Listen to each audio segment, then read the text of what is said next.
Of planes, of dogs, so Trains even. trains, diesel trains, soon to be electric. We'll get into that.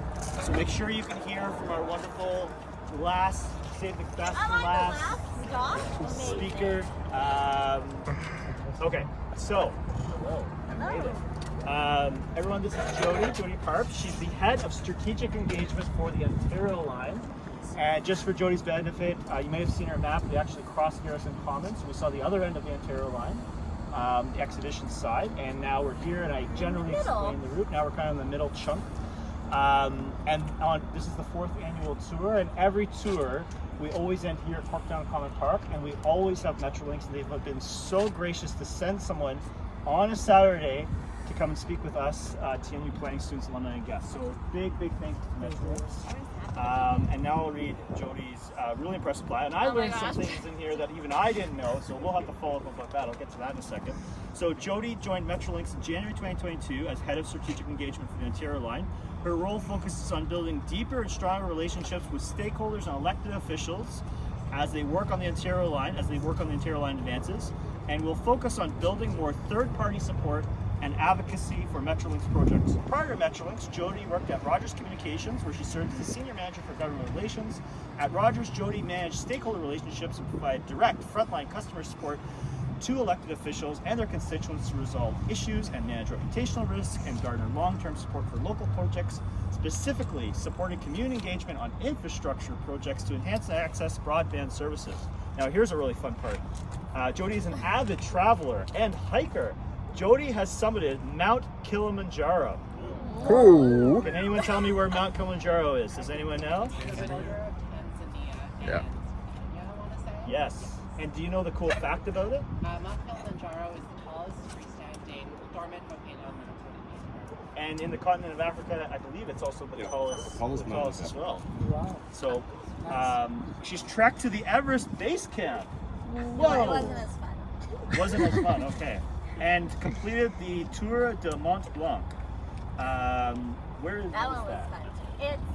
You start in Chamonix, France, or normally that's the starting Okay. point, and it's a circle that you hike through from France through Italy and Switzerland. Wow, really cool. Some of her other favorite things include going to concerts, art, and painting, and spending time with her 2 dogs. So you now know a lot about Jodi. Thank you. Yeah, I didn't know you could read the whole. Oh my God, of course, it's lovely. So all the other speakers, brief overview, we'll save enough time for questions, and then we have an optional social at the end, so thank you. My Go pleasure. for it. And I'm gonna roll around and take pictures. Yeah, thank you for being here. I feel like this is a really exciting time and spot at Metrolinx. We call it the Dawn Yard. It's where the GO train tracks currently exist and where the Ontario line will join. So we'll give a high overview of GO and GO expansion. There's 2 pieces to it. There's early works and complementary works happening. The encore piece, which I think is the more fun part, the electrification of it, changing the signaling over, will start in 2025. But we're electrifying 400 kilometers of the GO line, what Metrolinx owns. And so it'll be a bit faster with electrification because you don't have the diesel engines that take a long time to start and stop. And then with GO as well, we're working towards some of the tracks, the Berry line and others, moving from 2 tracks to 4 tracks so we can have 15-minute service, or as frequent as 15-minute service on the GO line. So fun stuff happening at GO. On the Ontario line team, my project, you started closer to, it starts at Exhibition, where one ends Exhibition, it goes up to King Bathurst, there'll be a station there, Queen's Spadina, and this is tunneled under the city. King Bathurst, Queen's Spadina, across to Osgood, where we connect under the existing Line 1, and then same with Queen Station, goes to Moss Park, and then at Moss Park it turns south underground and stops at Corktown Station, and then it will come out from underground here, we call it a portal.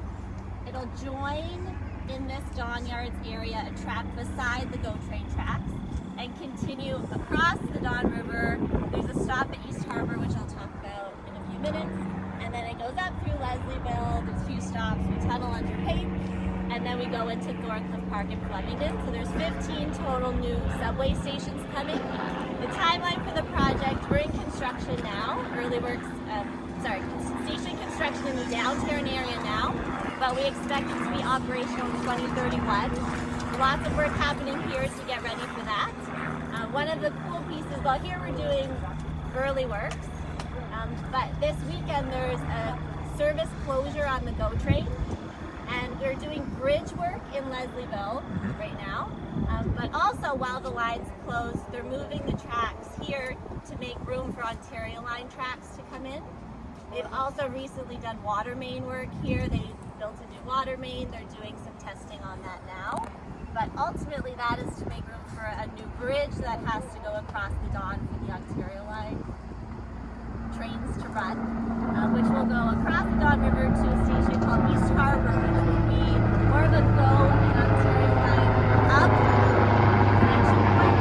And it'll be, if you're familiar, Broadview and Eastern, they're building a big development. It's called a transit-oriented community. But there'll be a big transit hub there where the Stouffville Line, the Lakeshore East GO train tracks, and the Ontario Line will connect, as well as I think the streetcar, the Broadview streetcar will connect. Big hub there.